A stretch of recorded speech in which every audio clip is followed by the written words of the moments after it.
ನಿಮ್ಮ ಪ್ರಕಾರ ಪ್ರಧಾನಮಂತ್ರಿ ಯುವಕರಿಗೆ ಅವಕಾಶ ಮಾಡಿಕೊಡ್ಬೇಕು. ಯಾರಾದ್ರೂ ಹೊಸಬ್ರಿಗೆ ಅವಕಾಶ ಸಿಗ್ಲಿ, ಹೊಸಬ್ರು ಬಂದ್ರೇನೆ ಚೆನ್ನಾಗಿರುತ್ತೆ. ಯಾಕೆ ಯುವಕರು ಪಾಲಿಟಿಕ್ಸ್ ಅಂತಂದ್ರೆ ಬಹಳ ದೂರ ಜನ ಎಲ್ಲ ರಾಜಕಾರಣದವ್ರು ಅಂದ್ರೆ ಕಳ್ಳರು ನಾವೇನಕ್ಕಪ್ಪ ಅಲ್ಲೋಗಿ ಸಿಗಾಕೊಳ್ಳೋಣ ಅನ್ನೋದ್ರಲ್ಲೇ ಇದಾರೆ. ರಾಜಕಾರಣಕ್ಕೆ ಬರ್ಬೇಕು ಅಂದ್ರೆ ದುಡ್ಡು ಇರ್ಬೇಕು. ಯುವಕರ ಹತ್ರ ಎಲ್ಲಿರುತ್ತೆ ದುಡ್ಡು? ಲೋಕಸಭೆಗಾಗಿ ಬಿಜೆಪಿ ಮತ್ತೆ ಜೆಡಿಎಸ್ ಮೈತ್ರಿ ಸಕ್ಸಸ್ ಆಗೋ ಡೌಟ್, ಯಾಕಂದ್ರೆ ಅದು ಜೆಡಿಎಸ್ ಗೆ ದೊಡ್ಡ ಮೈನಸ್ ಆಗಿದೆ, ಕಾಂಗ್ರೆಸ್ ತುಂಬಾ ಪ್ಲಸ್ ಆಗಿದೆ. ಲಾಭಕ್ಕೋಸ್ಕರ ಮೈತ್ರಿ ಮಾಡ್ಕೊಂಡಿದ್ದಾರೆ. ಒಟ್ನಾಗೆ ಈಗ ಅಲ್ಪಸಂಖ್ಯಾತರದಾಗ್ಲಿ ಮುಸಲ್ಮಾನರದಾಗ್ಲಿ ಜೆಡಿಎಸ್ ಯಾವ್ದು ಓಟ್ ಹೋಗಲ್ಲ. ಬಿಜೆಪಿಯ ರಾಜ್ಯಾಧ್ಯಕ್ಷರಾಗಿ BY ವಿಜಯೇಂದ್ರ ಹಾಗೇನೆ ವಿರೋಧ ಪಕ್ಷದ ನಾಯಕರಾಗಿ 6 ವರ್ಷ. ಇಲ್ಲ, ಇದು ಯಾವುದೇ ಕರ್ನಾಟಕದ ಇತಿಹಾಸದಲ್ಲಿ ಯಾವುದೇ ಒಂದು ಸೆಷನ್ ವಿರೋಧ ಪಕ್ಷದ ನಾಯಕ ಇದ್ದೀರಾ ಯಾವ್ದು ಆಗಿರ್ಲಿಲ್ಲ. ಇದೇ ಫಸ್ಟ್ ಟೈಮ್. ಮೋದಿ ಅವರು ನಾವು ನೋಡಿರೋ ತರ 2 ಟರ್ಮ್ ಪ್ರಧಾನಿ ಆಗಿದ್ದಾರೆ. ಧರ್ಮದ ಹೆಸರಲ್ಲಿ ಭ್ರಷ್ಟ ಸರ್ಕಾರದ ಬಿಜೆಪಿ ಸರ್ಕಾರದಲ್ಲಿ ತುಂಬಾ ಕಷ್ಟ ಅನುಭವಿಸಿದ್ದಾರೆ. ಈಗ ಪೆಟ್ರೋಲ್ ರೇಟ್ ಆಗಿರ್ಬೋದು, ಗ್ಯಾಸ್ ರೇಟ್ ಆಗಿರ್ಬೋದು, ಎಲ್ಲದಕ್ಕೂ ಟ್ಯಾಕ್ಸ್ 18% GST ಆಗಿರ್ಬೋದು. ನಿಮ್ಮ ಹೆಸರು? ನನ್ನ ಹೆಸರು ಗಗನ್ ಅಂತ. ಓಕೆ, ನಿಮ್ಮ ಪ್ರಕಾರ ಪ್ರಧಾನಮಂತ್ರಿ ಯಾರಾಗ್ಬೇಕು? ಪ್ರಧಾನಮಂತ್ರಿ ಯಾರಾದ್ರೂ ಹೊಸಬ್ರಿಗೆ ಅವಕಾಶ ಸಿಗಲಿ, ಯಾರಾದ್ರೂ ಒಂದು ಸ್ವಲ್ಪ ಯುವಕರು, ಇವಾಗ ಯುವಕರಿಗೆ ಒಳ್ಳೊಳ್ಳೆ ಯೋಚನೆ ಇರುತ್ತೆ. ದೇಶ ಇನ್ನೂ ಒಂದು ಸ್ವಲ್ಪ ಅಭಿವೃದ್ಧಿ ಮಾಡುವಂಥ ವಿಷಯಗಳು ತೊಗೊಂಡು ಬರಬೇಕು, ದೇಶಕ್ಕೆ ಇಂಪ್ಲಿಮೆಂಟ್ ಆಗಬೇಕು, ಒಳ್ಳೊಳ್ಳೆ ಸ್ಕೀಮ್ಸ್ಗಳು ಬರಬೇಕು. ಎಜುಕೇಷನಲ್ಲಾಗಿರ್ಬೋದು, ರೈತರಿಗೆ ಅನುಕೂಲ ಆಗೋಕ್ಕಾಗಿರ್ಬೋದು, ಒಳ್ಳೊಳ್ಳೆ ಸ್ಕೀಮ್ಸ್ ಬರಬೇಕು. ಮೋದಿಯವರು ನಾವು ನೋಡಿರೋ ಥರ 2 ಟರ್ಮ್ ಪ್ರಧಾನಿ ಆಗಿದ್ದಾರೆ. ನಾವು ನೋಡ್ದಂಗೆ ಏನು ಅಷ್ಟಕ್ಕಷ್ಟೇ ಏನೇನೋ ಧರ್ಮದ ಹೆಸರಲ್ಲಿ ಅದು ಇದು ಮಾಡ್ಕೊಂಡು, ಜಾತಿ ಹೆಸರಲ್ಲಿ ಮಾಡ್ಕೊಂಡೇ ಬಂದಿದ್ದಾರೆ. ಆಮೇಲೆ ಅದು ನಮ್ಮ ಕರ್ನಾಟಕ ಸ್ಟೇಟ್ ಗೌರ್ಮೆಂಟ್ ಅಂತ ನಾವು ನೋಡಿದ್ರೂ ಯಡಿಯೂರಪ್ಪ ಅವ್ರ ಮಗನಿಗೆ ಅವ್ರಿಗೇನೆ ಮಾಡ್ಕೊಂಡು ಹೋಗಿದ್ದಾರೆ. ನಮ್ಗನ್ಸೋ ಪ್ರಕಾರ ಮೋದಿ ಅವ್ರು ಬೇಡ ಅಂತ ಅನ್ಸುತ್ತೆ. ಫ್ಯಾಮಿಲಿ ರಾಜಕಾರಣ ನಡೀತಾ ಇದೆ ಅಂತ ಅದು ಎಲ್ಲ ಇಡೀ ಸ್ಟೇಟಿಗೆ ಗೊತ್ತು. ಓಕೆ, ಸೊ ನಿಮ್ಮ ಪ್ರಕಾರ ಯಾರಾಗಬೇಕು ಪ್ರೈಮ್ ಮಿನಿಸ್ಟರ್? ನನಗೆ ಗೊತ್ತಿರೋ ಹಂಗೆ ಹೊಸಬ್ರು ಬಂದ್ರೇನೆ ಚೆನ್ನಾಗಿರುತ್ತೆ. ಯಾಕಂದರೆ ಹೊಸ ಪ್ಲ್ಯಾನ್ಸ್ ಬರೋ ಥರ ಇರ್ಬೋದು. ಈಗ ಇದು ಕಾಂಗ್ರೆಸ್ಸಲ್ಲಿ ಅಂತ ಅಂದಾಗ ಫ್ರೀ ಬಸ್ಸಸ್ ಅದೆಲ್ಲ ಬಿಟ್ಟರು. ಅದರಲ್ಲಿ ಏನು ಇದಾಯಿತು, ಲೇಡೀಸ್ಗೆ ಯೂಸ್ ಆಯಿತು. ಆಮೇಲೆ ಓಲ್ಡ್ ಏಜ್ ಇರೋರ್ಗಂತೂ ಹೆವಿ ಕಷ್ಟ, ತುಂಬ ಕಷ್ಟನೇ ಆಗೋಯ್ತು. ಸೀಟ್ಗಳೇ ಇರೋಲ್ಲ ಬಸ್ಸಲ್ಲಿ, ವಯಸ್ಸಾಗಿರೋರ್ಗಂತೂ ಸೀಟ್ ಇರೋಲ್ಲ. ಈಗ ಫ್ರೀ ಬಸ್ಸು ಲೇಡೀಸ್ ಬಿಟ್ಟಾಗಿಂದ ಅಂತೂ ಲೇಡೀಸ್ ಅವರಂತೂ ಫುಲ್ಲು ಬಸ್ಸೇ, ಯಾವ ಬಸ್ಸಲ್ಲಿ ನೋಡಿದ್ರು ಬರೀ ಲೇಡೀಸೇ ಇರ್ತಾರೆ. ಹುಡುಗರಿಗಂತೂ ಜಾಗನೇ ಇಲ್ಲ ಅಂದ್ಕೊಂಡ್ಬಿಡಿ ಬಸ್ಸಲ್ಲಿ. ಸಮಸ್ಯೆ ಆಗ್ತಿದೆ. ಮತ್ತು ಇನ್ನು ಕ್ಯಾಬು, ಈ ಹುಡುಗ ಹೇಳ್ದಂಗೆ ಕ್ಯಾಬು, ಆಟೋ ಡ್ರೈವರ್ ಅಂತೂ ಹೊಟ್ಟೆ ಮೇಲಂತೂ ತುಂಬ ಕೆಟ್ಟದಾಗೆ ಹೊಡ್ತಾ ಬಿದ್ದಿದೆ ಆ ಥರ. ಸೊ ಅದು ಕೂಡ ಪ್ರಾಬ್ಲಮ್ ಆಗ್ತಿದೆ. ಸೊ ನಿಮ್ಮ ಪ್ರಕಾರ ಪ್ರಧಾನಮಂತ್ರಿ ಯಾರಾಗಬೇಕು? ಅದೇ ಯಾರನ್ನ ಯುವಕರಿಗೆ ಅವಕಾಶ ಮಾಡಿಕೊಡ್ಬೇಕು. ಯಾಕಂದರೆ ಈ ಸರ್ಕಾರ ನೋಡಿದ್ದೀವಿ, ಸಖತ್ ಭ್ರಷ್ಟ ಸರ್ಕಾರ ಮಾಡಿದ್ದಾರೆ. ಅದು ಇದು ಸ್ಕ್ಯಾಮ್ಗಳು ನಡೀತಾನೆ ಇದೆ. ಇವ್ರು ಬರೀ ಜಾತಿ ಧರ್ಮದ ಹೆಸರಲ್ಲಿ ಅಷ್ಟೇ ಓಟ್ ತಾಂತ ಇರೋದು, ನೇಂದ್ರಲ್ಲೂ ತಾಂತ ಇಲ್ಲ. ಅವರು ಹಿಂದುತ್ವ ಅನ್ನೋದ್ರಲ್ಲಿ ತಾಂತಾರೆ ಓಟು. ಅದರಿಂದ ಇಷ್ಟು ಸೀಟ್ ಗೆಲ್ತವ್ರೆ, ಇಷ್ಟು ಇದು ಮಾಡ್ತಾರೆ. ಅದಕ್ಕೆ ಯಾರನ್ನ ಹೊಸೊಬ್ರಿಗೆ ಜಾತಿ ಹೆಸರಿಲ್ದಿರ ರಾಜಕಾರಣ ಮಾಡ್ಬೇಕು, ಯಾರನ್ನ ಮಾಡಿದ್ರು ಫೈನ್. ಅದೇ ನಿಟ್ಟಿನಲ್ಲಿ ನೋಡೋಕೆ ಹೋದರೆ ಒಬ್ಬ ದೇಶದ ಒಬ್ಬ ಯುವಶಕ್ತಿಯಾಗಿ ರಾಹುಲ್ ಗಾಂಧಿ ಅವ್ರಿಗೆ ಒಂದು ಅವಕಾಶ ಕೊಟ್ಟರೆ ಚೆನ್ನಾಗಿರುತ್ತಾ? ಹೇಗೆ? ಚೆನ್ನಾಗಿರುತ್ತೆ. ರಾಹುಲ್ ಗಾಂಧಿ ಅವ್ರಿಗೆ ಅವ್ರ ತಾಯಿಯವರಿದ್ದಾರೆ. ಒಂದು ಸ್ವಲ್ಪ ಸಜೆಷನ್ಸ್ ಏನಾದ್ರು ತೊಗೊಳ್ಬೇಕಂದ್ರೆ ಮನಮೋಹನ್ ಸಿಂಗ್ ಅವರಿದ್ದಾರೆ. ಆಮೇಲೆ ಮಲ್ಲಿಕಾರ್ಜುನ ಖರ್ಗೆ ಅವರಿದ್ದಾರೆ. ಖರ್ಗೆ ಅವ್ರನ್ನ ಮಾಡಿದ್ರು ಪರವಾಗಿಲ್ಲ, ಒಬ್ಬ ದಲಿತ ನಾಯಕನ ಪ್ರಧಾನಿ ಮಾಡ್ದಂಗೆ ಆಗುತ್ತೆ. ಆಮೇಲೆ ಇಂಡಿಯಾ ಅಲಯನ್ಸಸ್ ಇವಾಗ ತುಂಬ ಚೆನ್ನಾಗಿ ರೆಸ್ಪಾನ್ಸ್ ತೊಗೊಂಡಿದೆ. ನಮ್ಮ ಸೌತ್ ಇಂಡಿಯಾನಲ್ಲಂತೂ BJP ಮುಕ್ತ ಸೌತ್ ಇಂಡಿಯಾ ಮಾಡಾಕ್ಬಿಟ್ಟಿದ್ದಾರೆ. ನಮ್ಮ ಕರ್ನಾಟಕ ಹೆಂಗೆ ತಿರಸ್ಕರಿಸಿದ್ರು BJP, ಇಡೀ ದೇಶ ತಿರಸ್ಕರಿಸ್ಬೇಕು BJP. ಧರ್ಮದ ಹೆಸರಲ್ಲಿ ನಡೀತಿರೋ ರಾಜಕೀಯ ಕೋಮ ಗಲಭೆಗಳಾಗಿರ್ಬೋದು, ಅದಾಗಿರ್ಬೋದು, ಧರ್ಮದಲ್ಲಿ ಜಾತಿ ಮಧ್ಯೆ ನಡೀತಿರೋ ಸಂಘರ್ಷ ಆಗಿರ್ಬೋದು, ಧರ್ಮದ ಮಧ್ಯೆ ನಡೀತಿರೋದಾಗಿರ್ಬೋದು. ನಾವು BJP ಗೌರ್ಮೆಂಟ್ ಇದ್ದಾಗ ಈ ಸ್ಟೇಟಲ್ಲೇ ನೋಡಿದ್ರಿ, ಶಿವಮೊಗ್ಗದಲ್ಲಾಗಿರ್ಬೋದು ಎಷ್ಟು ಸಾವುಗಳಾಯಿತು, ಎಷ್ಟು ಜನ ಧರ್ಮದ ಹೆಸರಲ್ಲಿ ಪಾಪ ಯಾವುದೋ ಯುವಕರನ್ನ ಕೊಟ್ಬಿಟ್ಟು ಬಲಿ ಕೊಡೋದು, ಅದು ಸರಿಯಲ್ಲ. ದೇಶಕ್ಕೂ ಬದಲಾವಣೆ ಬೇಕು.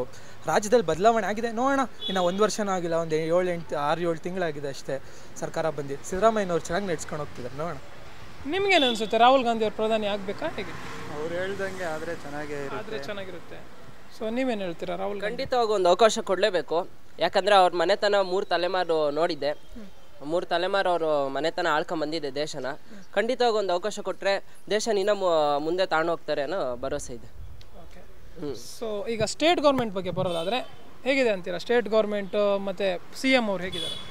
ಸಿದ್ದರಾಮಯ್ಯನವ್ರು 5 ವರ್ಷ ಆಡಳಿತ ನಡೆಸಿ ಮತ್ತೆ ರಾಜ್ಯದ ಜನ ನಿಮಗೆ ಅಧಿಕಾರ ಕೊಡಬೇಕು ಅಂತ 135 ಸೀಟ್ ಹೊಡಿಸಿ ಅವ್ರ ಕೈಗೆ ಪೂರ್ತಿ ಸರ್ಕಾರನೇ ಕೊಟ್ಟಿದ್ದಾರೆ. ನಂಬಿಕೆ ಇಟ್ಕೋತಿದ್ದಾರೆ ಸಿದ್ದರಾಮಯ್ಯನವ್ರ ಮೇಲೆ. ಅಂದರೆ ಅದು ಇದೆಲ್ಲ ಚರ್ಚೆ ಆಗ್ತಿದೆ 2.5 ವರ್ಷ ಆದಮೇಲೆ ಅದು ಇದು ಅಂತೆಲ್ಲ. ನಮಗೆ ಗೊತ್ತಿರೋ ಥರ ಸಿದ್ದರಾಮಯ್ಯನವರೇ 5 ವರ್ಷನೂ ಕಂಟಿನ್ಯೂ ಮಾಡಿ ಹೈಕಮಾಂಡಿಂದ ಡಿ ಕೆ ಶಿವಕುಮಾರ್ ಅವ್ರನ್ನ ಮಾಡಿದ್ರು ಪರವಾಗಿಲ್ಲ, ಪರಮೇಶ್ವರ್ ಅವ್ರನ್ನ ಮಾಡಿದ್ರು ಪರವಾಗಿಲ್ಲ, ಯಾರನ್ನಾದರೂ ಮಾಡಲಿ. ಸ್ಟೇಟ್ ಗೌರ್ಮೆಂಟ್ ಸದ್ಯಕ್ಕೆ ನನಗನ್ಸೋ ಪ್ರಕಾರ ಒಂದು ಸ್ವಲ್ಪ ಡೆವಲಪ್ಮೆಂಟ್ಗೆ ಹಣ ಇಲ್ಲ ಅದು ಇದು ಅನ್ನೋದು ಬಿಟ್ಟರೆ ಅದು ಯೋಜನೆಗಳನ್ನ ಮಾತು ಕೊಟ್ಟಂಗೆ ನಡೆದಂಥ ಸರ್ಕಾರ ನಮ್ಮದು. ಸಿದ್ದರಾಮಯ್ಯನವರು ಅನ್ನಭಾಗ್ಯ ಕೊಟ್ಟಂಥ ಮೊದಲನೇ ಚೀಫ್ ಮಿನಿಸ್ಟರೇ ಸಿದ್ದರಾಮಯ್ಯನವರು. ಆಮೇಲೆ ನುಡ್ದಂತೆ ನಡೆಯೋ ಪಕ್ಷ ಅಂದರೆ ಕಾಂಗ್ರೆಸ್ ಪಕ್ಷ ಅಂತ ಅಂದ್ಕೊಂಡಿದ್ದೀವಿ. ಓಕೆ, ನೀವೇನು ಹೇಳ್ತೀರಾ ಸ್ಟೇಟ್ ಗೌರ್ಮೆಂಟ್ ಬಗ್ಗೆ? ಇಲ್ಲ, ಚೆನ್ನಾಗಿ ನಡೀತಾ ಇದೆ. 5 ಯೋಜನೆಗಳು ಮಾಡ್ತಾ ಇದ್ದಾರೆ. ಇನ್ನೊಂದು ಯೋಜನೆ ಶಕ್ತಿ ಯೋಜನೆ ಅಂದ್ಬಿಟ್ಟು ಜನವರಿಯಿಂದ ತರ್ತಾ ಇದ್ದಾರೆ. ಎಲ್ಲ ಬಡ ಬಗ್ಗರಿಗೆ ಮಾಡ್ತಾ ಇರೋದ್ರಿಂದ ಎಲ್ಲರೂ ನ್ಯಾಪ್ಸ್ಕೊಂತ ಇದ್ದಾರೆ. ಪ್ರತಿಯೊಂದು ಹೆಣ್ಮಗುನು ಮನೇಲಿ ಈ ಯೋಜನೆಗಳನ್ನ ನ್ಯಾಪ್ಸ್ಕೊಂತ ಇದ್ದಾರೆ. ದಿನ ತಿಂಗಳಿಗೆ 2,000 ರೂಪಾಯಿ ಹಾಕೋದ್ರಲ್ಲಿರ್ಬೋದು, ಇಲ್ಲ 10 kg ಅಕ್ಕಿ ಕೊಡೋದ್ರಲ್ಲಿರ್ಬೋದು, ಆಮೇಲೆ ಬಸ್ ಫ್ರೀ ಮಾಡಿರೋದ್ರಲ್ಲಿರ್ಬೋದು, ಎಲ್ಲ ಚೆನ್ನಾಗೇ ಇದೆ ಯೋಜನೆಗಳು. ಇದೇ ಸರ್ಕಾರ ಮುಂದುವರೆದ್ರೇನು ಚೆನ್ನಾಗಿರುತ್ತೆ. ನೀವೇನು ಹೇಳ್ತೀರಾ ರಾಜ್ಯ ಸರ್ಕಾರದ ಆಡಳಿತದ ಬಗ್ಗೆ ಮತ್ತು ಮುಖ್ಯಮಂತ್ರಿ ಸಿದ್ದರಾಮಯ್ಯನವ್ರ ಬಗ್ಗೆ?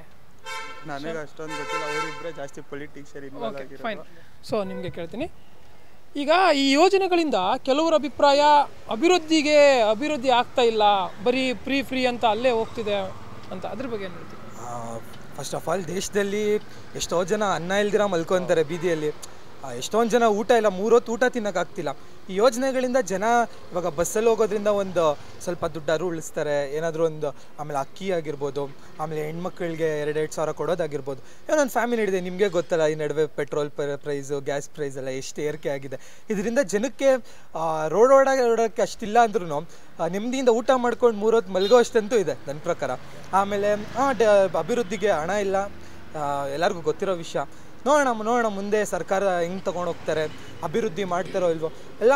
ಒಂದು ರೇಂಜ್ಗೆ ಡಿ ಕೆ ಶಿವಕುಮಾರ್ ಅವರು ಬೆಂಗಳೂರು ಅಭಿವೃದ್ಧಿ ಸಚಿವರಾಗಿ ಅವರು ಒಂದು ಸ್ವಲ್ಪ ನೋಡ್ತಿದ್ದಾರೆ, ಸ್ವಲ್ಪ ಹಣ ಇಟ್ಟಿದ್ದಾರೆ ಅಭಿವೃದ್ಧಿಗೂ. ನೋಡೋಣ ಏನೇನಾಗುತ್ತೆ ಅಭಿವೃದ್ಧಿ ಅಂತ. ಸೊ ಬಡವ್ರ ಪರವಾಗಿ ಮಾಡಿರೋದು ಬಡವರಿಗೆ ಅನುಕೂಲ ಆಗ್ತಿದೆ ಅಂತ ಹೇಳ್ತಾ ಇದ್ದಾರೆ ಅವರು. ನೀವೇನು ಹೇಳ್ತೀರಾ ಈ ಯೋಜನೆ? ಖಂಡಿತವಾಗ ಆಗ್ತಾ ಇದೆ. ಅದರಲ್ಲೇನು ಮರುಮಾತಿಲ್ಲ. ಈಗ ಈ ಭ್ರಷ್ಟ ಸರ್ಕಾರದಲ್ಲಿ BJP ಸರ್ಕಾರದಲ್ಲಿ ತುಂಬ ಕಷ್ಟ ಅನುಭವಿಸಿದ್ದಾರೆ. ಈಗ ಪೆಟ್ರೋಲ್ ರೇಟ್ ಆಗಿರ್ಬೋದು, ಗ್ಯಾಸ್ ರೇಟ್ ಆಗಿರ್ಬೋದು, ಆಮೇಲೆ ಎಲ್ಲದಕ್ಕೂ ಟ್ಯಾಕ್ಸು 18% GST ಆಗಿರ್ಬೋದು, ಎಲ್ಲದಕ್ಕೂ ಜಾಸ್ತಿ ಅನುಭವಿಸ್ತಾ ಇದ್ದಾರೆ. ಈಗ 2,000 ರೂಪಾಯಿ ಕೊಡೋದ್ರಿಂದಾಗಲಿ, ಮತ್ತೊಂದು ಬಸ್ ಫ್ರೀ ಮಾಡಿರೋದಾಗಲಿ ಜನ ಸ್ವಲ್ಪ ಇವಾಗ ನೆಮ್ಮದಿಯಾಗಿದ್ದಾರೆ ಅನ್ಸ್ಕೊಂತೀನಿ. ಫೈನ್. ಈಗ ಲೋಕಸಭೆಗಾಗಿ BJP ಮತ್ತು JDS ಮೈತ್ರಿ, ಅದು ಅವ್ರ ನಿರ್ಧಾರ, ಅದು ಕುಮಾರಸ್ವಾಮಿ ದೇವೇಗೌಡರವ್ರ ನಿರ್ಧಾರ. ಸಕ್ಸಸ್ ಆಗುತ್ತೆ ಅಂತ ಸಕ್ಸಸ್ ಆಗೋ ಡೌಟು. ಯಾಕಂದರೆ ಈ ಮುಸಲ್ಮಾನ ಮತದಾರರು ಇರ್ಬೋದು, ಅಲ್ಪಸಂಖ್ಯಾತರು ಇರ್ಬೋದು, ಹಿಂದುಳಿದವ್ರು ಇರ್ಬೋದು, ಅವರೆಲ್ಲ ಒಂಥರ ಕಾಂಗ್ರೆಸ್ಗೆ ವೋಟ್ ಬ್ಯಾಂಕ್ ಇದ್ದಂಗೆ. ಅದನ್ನು ಕಾಂಗ್ರೆಸ್ ನಂಬಿ ಮುಸಲ್ಮಾನರಾಗಿರ್ಬೋದು, ಕ್ರಿಶ್ಚಿಯನ್ ಆಗಿರೋ ಅಲ್ಪಸಂಖ್ಯಾತ ಯಾರಿಗಾರು ವೋಟ್ ಕೊಡ್ತಿದ್ರು ಅಂದರೆ ಅದು JDS ಒಬ್ಬರಿಗೆ. ಇವಾಗ JDS ಅವ್ರ ಕಡೆ ಹೋಗಿದ್ರೆ ಅದು BJP ಅವ್ರದ್ದು ಏನಿತ್ತು ಅದರಲ್ಲೇ ಡಿವೈಡ್ ಮಾಡ್ಕೊಳ್ಬೇಕೆ ಹೊರ್ತು ಕಾಂಗ್ರೆಸ್ಗೆ ಏನೂ ಅದು ಎಫೆಕ್ಟ್ ಆಗಲ್ಲ. ಅದು JDSಗೆ ದೊಡ್ಡ ಮೈನಸ್ಸೇ ಆಗಿದೆ ಹೊರತು ಕಾಂಗ್ರೆಸ್ಗೆ ತುಂಬ ಪ್ಲಸ್ ಆಗಿದೆ. ಈ ಸಲ ನನಗನ್ಸೋ ಪ್ರಕಾರ ಸ್ಟೇಟಲ್ಲಿ ಒಂದು 22 - 26 ಸೀಟ್ ಕಾಂಗ್ರೆಸ್ ಹೊಡೆಯೋ ಚಾನ್ಸಸ್ ಜಾಸ್ತಿ ಇದೆ. ನೀವೇನು ಹೇಳ್ತೀರಾ BJP ಮತ್ತು JDS ಮೈತ್ರಿ ಬಗ್ಗೆ? ಅದು ಅವ್ರ ನಿರ್ಧಾರ. ಅದು ಅವ್ರವರು ಲಾಭಕ್ಕೋಸ್ಕರ ಮೈತ್ರಿ ಮಾಡ್ಕೊಂಡಿದ್ದಾರೆ. ಅದ್ರ ಬಗ್ಗೆ ನಾವೇನು ಮಾತಾಡೋಕ್ಕಲ್ಲ. ಒಟ್ಟಿನಾಗೆ ಈಗ ಅಲ್ಪಸಂಖ್ಯಾತರದ್ದಾಗಲಿ ಮುಸಲ್ಮಾನರದ್ದಾಗಲಿ JDSಗೆ ಯಾವುದೂ ಓಟ್ ಹೋಗಲ್ಲ, BJPಗೂ ಹೋಗಲ್ಲ ಯಾವುದೂ. ಅದೇ ಇದು ಕಾಂಗ್ರೆಸ್ಗೆ ಸ್ವಲ್ಪ ಅಡ್ವಾಂಟೇಜ್ ಆಗುತ್ತೆ. ಆಮೇಲೆ ಕಾಂಗ್ರೆಸ್ ಅವರು ಸ್ವಲ್ಪ ಜಾಸ್ತಿ ಸೀಟ್ ಗೆಲ್ಬೋದು ಅಂತ. ಕೆಲವೊಂದು ಕಡೆ ರಾಜ್ಯದಲ್ಲಿ ಕಾಂಗ್ರೆಸ್ ಅಷ್ಟು ಬಲಿಷ್ಠವಾಗಿರೋದಕ್ಕೆ 2 ಪಕ್ಷಗಳು ಮೈತ್ರಿ ಮಾಡ್ಕೊಂಡಿದೆ ಅನ್ಸುತ್ತಾ, ಹೇಗೆ ನಿಮಗೆ? ಅದು ಮೊನ್ನೆ ವಿಧಾನಸಭಾ ಚುನಾವಣೆ ಫಲಿತಾಂಶದಲ್ಲೇ ನಮಗೆಲ್ಲರಿಗೂ ಗೊತ್ತಾಯಿತು. 135 ಸೀಟು ಎಲ್ಲರೂ ಎಕ್ಸ್ಪೆಕ್ಟ್ ಮಾಡಿದ್ಕಿಂತ ಒಂದು ಸ್ವಲ್ಪ ಜಾಸ್ತಿನೇ ಹೊಡೆದಿದ್ದಾರೆ. ಅದೆಲ್ಲ ಆಗಿರ್ಬೋದು, ಗ್ಯಾರಂಟಿ ಘೋಷಣೆ ಆಗಿರ್ಬೋದು. ಇವಾಗ ಗ್ಯಾರಂಟಿ 1ರಿಂದನೇ ಬಂತು ಅಂತ ಆಗೋದ್ರೆ ನೀವು ಮಧ್ಯಪ್ರದೇಶದಲ್ಲೂ ಗ್ಯಾರಂಟಿ ಕೊಟ್ಟಿದ್ದಾರೆ, ತೆಲಂಗಾಣದಲ್ಲೂ ಗ್ಯಾರಂಟಿ ಕೊಟ್ಟಿದ್ದಾರೆ. ಆ ಥರ ಎಲ್ಲ ಏನಿಲ್ಲ. BJP ಅವರು ಮಧ್ಯಪ್ರದೇಶದಲ್ಲಿ ಗ್ಯಾರಂಟಿ ಕೊಟ್ಟಿರ್ತಾನೆ, ಹಂಗಾರೆ ನಾವು ಮಧ್ಯಪ್ರದೇಶದಲ್ಲಿ BJP ಗ್ಯಾರಂಟಿಯಿಂದನೇ ಗೆಲ್ತು ಅನ್ನೋಕ್ಕಾಗಲ್ಲ ಅಲ್ಲ. ರಾಜ್ಯದಲ್ಲಿ ಜನ ಅಭಿವೃದ್ಧಿ ಕಡೆ ಮುಖ ಮಾಡಿದ್ದಾರೆ. ಆಮೇಲೆ ಈ ಕೋಮ ಗಲಭೆಗಳಿಂದ ಸಾಕಾಗಿದ್ದಾರೆ. ಆಮೇಲೆ ಒಬ್ಬ ಒಳ್ಳೆ ಯುವಕನಿಗೆ ಪ್ರಧಾನಿ ಮಾಡಬೇಕು ಅಂತ ಅಂದ್ಕೊಂಡಿದ್ದಾರೆ, ಬಯಸ್ತಿದ್ದಾರೆ ಜನ ಎಲ್ಲ. ನೋಡೋಣ. ಆದರೆ ಅದು ಕಾಂಗ್ರೆಸ್ಗೆ ತುಂಬ ಒಳ್ಳೆ ಪ್ಲಸ್ ಪಾಯಿಂಟ್ ಅದು BJP ಮತ್ತು JDS ಮೈತ್ರಿ. ಸೊ ಈ ಪಂಚರಾಜ್ಯ ಚುನಾವಣೆನ ಒಂದು ಲೆಕ್ಕದಲ್ಲಿ ಲೋಕಸಭೆಗೆ ಸೆಮಿಫೈನಲ್ ಅಂತ ಒಂದು ಲೆಕ್ಕದಲ್ಲಿ ಯೋಚನೆ ಮಾಡಿದೆ ಸೆಮಿಫೈನಲ್ ಅಂತ. ಸೊ ಆ ನಿಟ್ಟಿನಲ್ಲಿ ಸೆಮಿಫೈನಲ್ನಲ್ಲಿ ಒಂದು ಕಡೆ ಬಿ ಜೆ ಪಿಗೆ ಮೇಲ್ಗೈ ಆಯಿತು, ಕಾಂಗ್ರೆಸ್ ಸ್ವಲ್ಪ ಹಿನ್ನಡೆ ಆಯಿತು. ಈ ನಿಟ್ಟಿನಲ್ಲಿ ಇದೆಲ್ಲಾದರೂ ವರ್ಕ್ ಆಗುತ್ತೆ ಅಂತೀರಾ ಲೋಕಸಭೆಗೆ? ಆಗ್ಬೋದು. ಈಗ ಕಾಂಗ್ರೆಸ್ಸು ಮಧ್ಯಪ್ರದೇಶದಲ್ಲಾಗಲಿ ರಾಜಸ್ಥಾನ ಆಗಲಿ ಅಧಿಕಾರ ಕಳ್ಕೊಂಡಿದೆ, ಅಲ್ಲಿ ಬಿ ಜೆ ಪಿ ಬಂದಿದೆ. ಈಗ ನೋಡ್ಬೋದು ಬಿ ಜೆ ಪಿಗೆ ಪ್ಲಸ್ ಆಗ್ಬೋದು, ಅಂದರೆ ಚುನಾವಣೆಯಲ್ಲಿ ಬಿ ಜೆ ಪಿನೇ ಮುಂದೆ ಬರ್ಬೋದು. ಲೋಕಸಭಾ ಚುನಾವಣೆಗೆ ಈ ಪಂಚರಾಜ್ಯದ ಒಂದು ರಿಸಲ್ಟ್ ಎಫೆಕ್ಟ್ ಆಗುತ್ತೆ ಅಂತೀರಾ? ಸೌತ್ ಇಂಡಿಯಾನಲ್ಲಂತೂ ಅಷ್ಟು ಎಫೆಕ್ಟ್ ಆಗೋದು ಕಾಣಿಸ್ತಿಲ್ಲ. ನಾರ್ತ್ ಇಂಡಿಯಾ ಹಿಂದಿ ಸ್ಪೀಕಿಂಗ್ ಸ್ಟೇಟ್ಸಲ್ಲೆಲ್ಲ ನೋಡಬೇಕು, ಅದೇ ಅವ್ರವ್ರ ಇದು ರಾಜಸ್ಥಾನದಲ್ಲಿ ನಮ್ಮದೇ ಸರ್ಕಾರ ಇತ್ತು, ಅಲ್ಲಿ ಒಂದು ಮಾತಿದೆ 5 ವರ್ಷಕ್ಕೊಮ್ಮೆ ಸರ್ಕಾರ ಬದಲಾಗ್ತಾ ಇರುತ್ತೆ ಅಂತ. 35 ವರ್ಷದಿಂದ ಅದೇ ಆಗ್ಬಿಟ್ಟು ಬಂದಿದೆ. ಆಮೇಲೆ ಅಲ್ಲಿ ನಮ್ಮ ನಾಯಕರ ಮಧ್ಯೆನೇ ನಡೆದಿರೋವಂಥ ಕೆಲವೊಂದೊಂದು ಮನಸ್ತಾಪಗಳಿಂದ ರಾಜಸ್ಥಾನದಲ್ಲಿ ಸರ್ಕಾರ ಹೋಗಿದೆ ಹೊರತು ಅದು ಬಿಟ್ಟು ಇನ್ನೇನರಲ್ಲೂ ಹೋಗಿಲ್ಲ. ಛತ್ತೀಸ್ಗಢೂ ಅಷ್ಟೇ ನಮ್ಮ ಕಾಂಗ್ರೆಸ್ ಪಕ್ಷದಲ್ಲಿ ಇದ್ದಂಥವ್ರ ಮಧ್ಯೆ ನಡೆದಿರೋ ಇದರಲ್ಲೇ ಸರ್ಕಾರ ಹೋಗಿರೋ. ತೆಲಂಗಾಣದಲ್ಲಿ ನೋಡಿ ಬಿ ಜೆ ಪಿ ಇಲ್ಲ BSP ಅವ್ರನ್ನೂ ಕಳಿಸಿ ಕಾಂಗ್ರೆಸ್ ಮಲ್ಲಿಕಾರ್ಜುನ ಖರ್ಗೆ ಅವ್ರ ನೇತೃತ್ವದಲ್ಲಿ ಒಳ್ಳೆ ಫಲಿತಾಂಶವನ್ನು ಕೊಟ್ಟಿದೆ ಸೌತ್ ಇಂಡಿಯಾನಲ್ಲಿ. ಈಗ ನಿಮ್ಗೆ ತಿಳಿದಿರುವಂತೆ ಒಂದು ರಾಜ್ಯಕ್ಕೆ ಅಥವಾ ರಾಷ್ಟ್ರಕ್ಕೆ ಇದು ಆಡಳಿತ ಪಕ್ಷ ಎಷ್ಟು ಮುಖ್ಯವೋ ವಿರೋಧ ಪಕ್ಷವೂ ಅಷ್ಟೇ ಮುಖ್ಯ ಆಗಿರುತ್ತೆ. ಸೊ ಆ ನಿಟ್ಟಿನಲ್ಲಿ ವಿರೋಧ ಪಕ್ಷವಾಗಿ BJP ಸಮರ್ಥವಾಗಿ ನಿಭಾಯಿಸ್ತಾ ಇದ್ದಾರೆ ಅಂತೀರಾ? ಏನು ಹೇಳ್ತೀರಾ? ರಾಜ್ಯದಲ್ಲಿ ಈ ವಿಜಯೇಂದ್ರ ಅವ್ರು ಆದಮೇಲೆ ಏನೋ ಒಂದು ಸ್ವಲ್ಪ ಅದು ಇದು ಮಾತಾಡ್ತಿದ್ದಾರೆ ಅಷ್ಟೇ. ಅದು ಮಾತಾಡೋದ್ರಿಂದ ಏನೂ ಆಗಲ್ಲ. ಇವಾಗ ಎಕ್ಸಾಂಪಲ್ ಇವಾಗ ಕಾಂಗ್ರೆಸ್ ಸರ್ಕಾರ BJP ಸರ್ಕಾರ ಇದ್ದಾಗ ನಮ್ಮ ಹಿಂದಿನ ಕಾಂಗ್ರೆಸ್ ಸರ್ಕಾರ ಏನು ಮಾಡ್ತು, ಅದು ಇದು 40% ಸರ್ಕಾರ ಆಗಿರ್ಬೋದು, ಅದಾಗಿರೋ ಜನದ ಮನಸ್ಸಲ್ಲೇನೆ ಅಯ್ಯೋ ಏನಪ್ಪ ಇದಿಷ್ಟು ಈ ಥರ ಇದಲ್ಲ ಈ ಸರ್ಕಾರ ಹಂಗೆ ಹಿಂಗೆ ಅನ್ನೋ ಒಂದು ಭಾವನೆ ಬರೆಸ್ತು. ಆದರೆ BJPಯಲ್ಲಿ ಅವ್ರವ್ರ ಮಧ್ಯೆ ಒಂದು ಮನಸ್ತಾಪಗಳಿಂದ ಒಗ್ಗೂಡಿಸ್ಕೊಂಡು ಹೋಗೋಕ್ಕಾಗಲ್ಲ. JDSನ ಅವರೇ ಒಗ್ಗೂಡಿಸ್ಕೊಂಡು ಹೋಗೋಕ್ಕಾಗಲ್ಲ. JDSನ ಹೆಂಗೆ ಒಗ್ಗೂಡಿಸ್ಕೊಂಡು ಕರ್ಕೊಂಡು ಹೋಗ್ತಾರೋ ನೋಡ್ಬೇಕು ಮುಂದಿನ ದಿನಗಳಲ್ಲಿ. ವಿರೋಧ ಪಕ್ಷವಾಗಿ BJP ಮತ್ತು BJPಯ ರಾಜ್ಯಾಧ್ಯಕ್ಷರಾಗಿ BY ವಿಜಯೇಂದ್ರ, ಹಾಗೇನೆ ವಿರೋಧ ಪಕ್ಷದ ನಾಯಕರಾಗಿ ಆರ್ ಅಶೋಕ್, ಇದ್ರ ಬಗ್ಗೆ ಏನು ಹೇಳ್ತೀರಾ? ಇಲ್ಲ, ಇದು ಯಾವುದೇ ಕರ್ನಾಟಕದ ಇತಿಹಾಸದಲ್ಲಿ ಯಾವುದೇ ಒಂದು ಸೆಷನ್ನು ವಿರೋಧ ಪಕ್ಷದ ನಾಯಕರು ಇಲ್ದಿರ ಯಾವುದೂ ಆಗಿರಲಿಲ್ಲ. ಇದೇ ಫಸ್ಟ್ ಟೈಮು. ಅದೆಷ್ಟೋ ಸೆಷನ್ಗಳಾಯಿತು, ವಿರೋಧ ಪಕ್ಷದ ನಾಯಕನ BJP ಅವರು ಇಲ್ಲಿವರೆಗೂ ಸೆಲೆಕ್ಟ್ ಮಾಡಿಲ್ಲ. ರೀಸೆಂಟಾಗಿ ಆರ್ ಅಶೋಕ್ ಅವರು ಆಯ್ಕೆ ಆಗಿದ್ದಾರೆ. ಅದು ಏನಕ್ಕೆ ಆಯ್ಕೆ ಆಗಿದ್ದಾರೆ, ಮಾತಾಡ್ಬೇಕು ಯಾರೋ ಒಬ್ಬರು ಮನುಷ್ಯ ಇರಬೇಕು ಅಂತ ಆಗಿದ್ದಾರೆ ಅಷ್ಟೇ. ಅಲ್ಲೂ ಗಲಭೆಗಳಿದೆ, ಅಲ್ಲೂ ಅವ್ರಿಗೆ ಒಪ್ಪಂದ ಇಲ್ಲ ನೀಟಾಗಿ. ಅಲ್ಲೇ ಅವ್ರ ಮಧ್ಯೆನೇ ಜಗಳಗಳು ಆಡ್ಕೊಂಡು, ಈಗ ಯತ್ನಾಳಾಗಲಿ ರಮೇಶ್ ಜಾರಕಿಹೊಳಿ ಆಗಲಿ, ಆಮೇಲೆ ಈಗ ಸೋಮಣ್ಣವರು ರಾಜ್ಯಾಧ್ಯಕ್ಷ ಸ್ಥಾನಕ್ಕೆ ಕೇಳ್ತಾಯಿದ್ರು, ಅವ್ರಿಗೂ ಕೊಡಲಿಲ್ಲ. ಆಮೇಲೆ ಇದೇ ಥರ ಅವರಲ್ಲೂ ಒಳ ಮನಸ್ತಾಪಗಳು ತುಂಬ ಇದೆ ಅದರಿಂದ.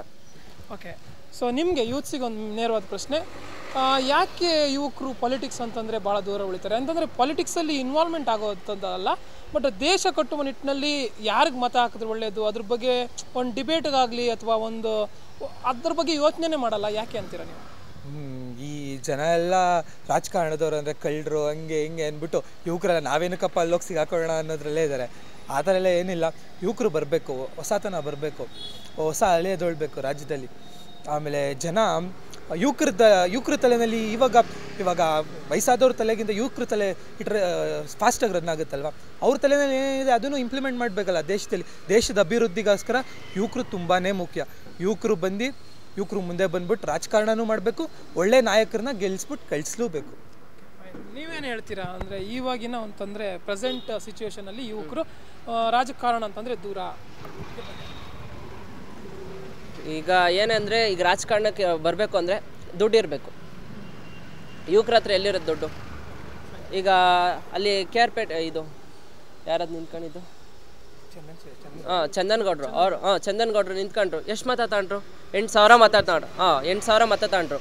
ಅವ್ರು ಅಷ್ಟು ಒಳ್ಳೆ ರಾಜಕಾರಣಿ, ಒಳ್ಳೆ ಚೆನ್ನಾಗಿ ಮಾತಾಡ್ತಾನೆ, ಅವ್ನಿಗೆ ಒಳ್ಳೆ ಭವಿಷ್ಯ ಇತ್ತು, ಅವ್ರಿಗೆ ಒಳ್ಳೆ ಮಾತಿತ್ತು, ಅಷ್ಟು ಆಶ್ವಾಸನೆ ಕೊಟ್ಟರು. ಯಾಕೆ ಬರಲಿಲ್ಲ ಓಟು? ದುಡ್ಡಿನ ಮೇಲೆ ಓಡ್ತಾ ಕೊನೆಗೂ.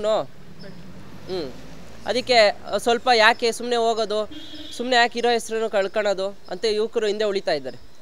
ಪಾರ್ಟಿಸಿಪೇಟ್ ಮಾಡೋದು ಒಂದು ಕಡೆ ಆದರೆ ಪಾರ್ಟಿಸಿಪೇಟ್ ಮಾಡೋದು ಹೊರತುಪಡಿಸಿನೂ ಅಂದರೆ ಪಾಲಿಟಿಕ್ಸ್ ಬಗ್ಗೆ ಇಂಟ್ರೆಸ್ಟ್ ಇಲ್ಲ, ಅಂದರೆ ಮಾತಾಡೋಕ್ಕೂ ಇಂಟ್ರೆಸ್ಟ್ ಇಲ್ಲ ಅನ್ನೋ ಥರ. ಸೊ ಎಲ್ಲೋ ಒಂದು ಕಡೆ ನಾವೇ ಯುವಕರೇ ಮತದಾನ ಮಾಡಿ ಒಂದು ಒಳ್ಳೆ ಅಭ್ಯರ್ಥಿನ ಆಯ್ಕೆ ಮಾಡಬೇಕಾಗಿರೋದು ನಮ್ಮ ಜವಾಬ್ದಾರಿ ಕೂಡ ಪ್ರಜೆಗಳಾಗಿ. ಸೊ ಆ ನಿಟ್ಟಿನಲ್ಲಿ ಯುವಕರು ಹಿಂದೆ ಉಳಿತಾ ಇದ್ದಾರೆ. ನೋಡಿ ಈಗ ಯುವಕರು ಯಾರನ್ನು ಅವ್ರು ದುಡಿಯೋದಾಗಲಿ ಮತ್ತೊಂದಾಗಲಿ ಅವ್ರ ಅಭಿವೃದ್ಧಿಗೆ ಮಾಡ್ತಾರೆ. ಯಾವುದೇ ಸರ್ಕಾರ ಬಂದ್ರೂ ನಮಗೇನು ಮಾಡಲ್ಲ ಅಂತ ಅವ್ರಿಗೆ ಗೊತ್ತು ಅಲ್ವಾ. ಅದಕ್ಕೇ ಇವಾಗ ಯುವಕರು ನಮ್ಮ ಪಾಡಿಗೆ ನಾವು ಇರೋಣಪ್ಪ, ಅವ್ರು ಏನೋ ಮಾಡ್ಕೊಂಡು ಹೋಗಲಿ ಅಂತ ನಷ್ಟ ಆಗಿದ್ದಾರೆ. ಸೊ ನಿಮ್ಮ ಫೇವ್ರೇಟ್ ರಾಜಕಾರಣಿ ಅಂತ ಯಾರಾದರೂ ಇದ್ರೆ ರಾಜಕಾರಣಿ? ನನಗೆ ಮಲ್ಲಿಕಾರ್ಜುನ ಖರ್ಗೆ ಅವರಾಗಿರ್ಬೋದು, ಸಿದ್ದರಾಮಯ್ಯನವರಾಗಿರ್ಬೋದು, ಆಮೇಲೆ ಇವಾಗ 22 ದಿನ ರಾಜಕಾರಣ ಮಾಡಿ ಚಿಕ್ಕಬಳ್ಳಾಪುರದಲ್ಲಿ ಸುಧಾಕರ್ ದಾಸ್ ಸೋಲಿಸಿದಂಥ ಪ್ರದೀಪ್ ಈಶ್ವರ್ ಅವರಾಗಿರ್ಬೋದು, ಅವ್ರ ಮಾತಾಗಿರ್ಬೋದು, ಅವ್ರ ವೇ ಆಫ್ ಥಿಂಕಿಂಗ್ ಆಗಿರ್ಬೋದು, ಆಮೇಲೆ ಅವ್ರು ಇಂಪ್ಲಿಮೆಂಟ್ ಮಾಡ್ತಿರೋ ಸ್ಕೀಮ್ಸ್ ಇದಲ್ಲ ಚಿಕ್ಕಬಳ್ಳಾಪುರದಲ್ಲಿ, ನಾವು ಒಂದು ಸ್ವಲ್ಪ ಚಿಕ್ಕಬಳ್ಳಾಪುರದಲ್ಲಿ ಅಲ್ಲಿ ಇಲ್ಲಿ ಓಡಾಡೋದ್ರಿಂದ ನಮಗೆ ಗೊತ್ತಿದೆ, ತುಂಬ ಚೆನ್ನಾಗಿ ಮಾಡ್ತಿದ್ದಾರೆ. ಸೊ ನಿಮ್ಮ ಫೇವ್ರೇಟ್ ರಾಜಕಾರಣಿ? ನನ್ನ ಫೇವ್ರೇಟ್ ರಾಜಕಾರಣಿ ಸಾರೆಕೊಪ್ಪ ಬಂಗಾರಪ್ಪ ಅವರು. ಯಾಕಂದರೆ ಅವ್ರು ತಾಂಡಂಥ ನಿಲುವು ಕರ್ನಾಟಕದಲ್ಲಿ ಯಾರೂ ತಾಂಡಿಲ್ಲ. ಅವ್ರಿಗಿಂತ ಧೈರ್ಯ ಯಾರೂ ಇಲ್ಲ. ಈಗ ಅವರು ಒಂದು ನೀರು ವಿಷಯದಲ್ಲ, ಕಾವೇರಿ ನೀರು ವಿಷಯದಲ್ಲಿ ಆಗಿರ್ಬೋದು, ಮತ್ತೊಂದು ಅವರು ಆಗಿರ್ಬೋದು, ಅವರು ಸಖತ್ ಧೈರ್ಯ ತೋರಿಸಿ ಮುಂದೆ ಬಂದಿದ್ದಾರೆ. ಅದಕ್ಕೆ ಬಂಗಾರಪ್ಪನವರ ಮಗ ಮಧು ಬಂಗಾರಪ್ಪನವ್ರ ಬಗ್ಗೆ ಅವರು ಒಳ್ಳೆ ರಾಜಕಾರಣ ಮಾಡ್ತಾ ಇದ್ದಾರೆ. ಇವಾಗ ಎಜುಕೇಷನ್ ಮಿನಿಸ್ಟ್ರು ಆಗಿದ್ದಾರೆ. ಒಳ್ಳೆ ಸ್ಕೀಮ್ಸ್ ಎಲ್ಲ ತರ್ತಾ ಇದ್ದಾರೆ. ಸೊ ಎಲ್ಲ ಒಂದು ಅಭಿವೃದ್ಧಿಯನ್ನು ಅಥವಾ ಎಲ್ಲ ಒಂದು ಬೆಳವಣಿಗೆಯನ್ನು ಗಮನಿಸಿದ ನಂತರ ನಿಮಗೆ ರಾಜ್ಯ ಸರ್ಕಾರದಿಂದ ಮತ್ತು ಕೇಂದ್ರ ಸರ್ಕಾರದಿಂದ ಯಾವೆಲ್ಲ ಅಭಿವೃದ್ಧಿ ಕೆಲಸಗಳು ಆಗಬೇಕು ಅಂತ ಅನಿಸುತ್ತೆ? ರಾಜ್ಯ ಸರ್ಕಾರದಿಂದ ಇದು ಘೋಷಣೆಗಳು ಮಾಡಿರೋ ಪ್ರಕಾರ ಅವರು ಕೊಟ್ಟಿರೋ 5 ಪ್ರಾಮಿಸ್ಗಳನ್ನ ತೀರಿಸ್ಬೇಕಂತಲೇ ರಾಜ್ಯ ಸರ್ಕಾರದಲ್ಲಿರೋ ಹಣ ಹೋಗ್ತಿದೆ. ರಾಷ್ಟ್ರ ಸರ್ಕಾರ ಸೆಂಟ್ರಲಿಂದ ನೋಡೋಣ ಏನೇನು ಬರುತ್ತೆ ಅಂತ. ಇನ್ನು ಅದು ಒಂದು 6 ತಿಂಗಳಲ್ಲಿ ಚುನಾವಣೆ ನಡೆಯಲಿದೆ. ನಾವು ಇವಾಗಂತೂ ಏನೂ ಆಗಬೇಕು ಅಂತ ಎಕ್ಸ್ಪೆಕ್ಟ್ ಮಾಡ್ತಾ ಇಲ್ಲ ಯಾರು. ನೋಡೋಣ ಹೊಸಬ್ರು ಆಗ್ತಾರಾ, ಇಲ್ಲಾಂದರೆ ಮೋದಿಯವರೇ ಮುಂದುವರಿತಾರ, ನೋಡೋಣ ಏನೇನಾಗುತ್ತೆ ಅಂತ. ರಾಜ್ಯ ಸರ್ಕಾರ ನನಗನ್ಸೋ ಪ್ರಕಾರ ಅಭಿವೃದ್ಧಿಗಂತ ಒಂದು ಸ್ವಲ್ಪ ಹಣ ಜಾಸ್ತಿ ಅಂತೂ ಇಟ್ಕೊಂಡಿಲ್ಲ, ಒಂದು ಸ್ವಲ್ಪ ಇಟ್ಕೊಂಡಿದ್ದಾರೆ. ನೋಡೋಣ ಏನೇನಾಗುತ್ತೆ ಅಂತ. ಸೊ ನೀವೇನು ಎಕ್ಸ್ಪೆಕ್ಟ್ ಮಾಡ್ತೀರಾ ಸ್ಟೇಟ್ ಗೌರ್ಮೆಂಟಿಂದ ಮತ್ತು ಸೆಂಟ್ರಲ್ ಗೌರ್ಮೆಂಟಿಂದ ಅಭಿವೃದ್ಧಿ ಕೆಲಸ ಆಗಬೇಕು. ಯಾಕಂದರೆ ರಾಜ್ಯ ಸರ್ಕಾರದಲ್ಲಿ ಈಗ ಅಷ್ಟೊಂದು ಹಣ ಇಲ್ಲ ಅಭಿವೃದ್ಧಿ ಮಾಡೋಷ್ಟು. ಕೇಂದ್ರ ಸರ್ಕಾರದವರು ಸ್ವಲ್ಪ ರಾಜ್ಯ ಸರ್ಕಾರದ ಮೇಲೆ ನೋಡಬೇಕು. ಅವರು ಫಂಡ್ ರಿಲೀಸ್ ಮಾಡಿಸ್ಬೇಕು ಇಲ್ಲಿಗೆ ರಾಜ್ಯ ಸರ್ಕಾರಕ್ಕೆ. ಆಮೇಲೆ ಕೇಂದ್ರ ಸರ್ಕಾರದಿಂದನೂ ಒಳ್ಳೊಳ್ಳೆ ಯೋಜನೆಗಳು ತರಬೇಕು ಮುಂದಕ್ಕೆ. ತಂದರೆ ಜನಕ್ಕೆ 4 ಜನಕ್ಕೆ ಉಪಯೋಗ ಆಗೋವಂಥದ್ದು ತರಬೇಕು.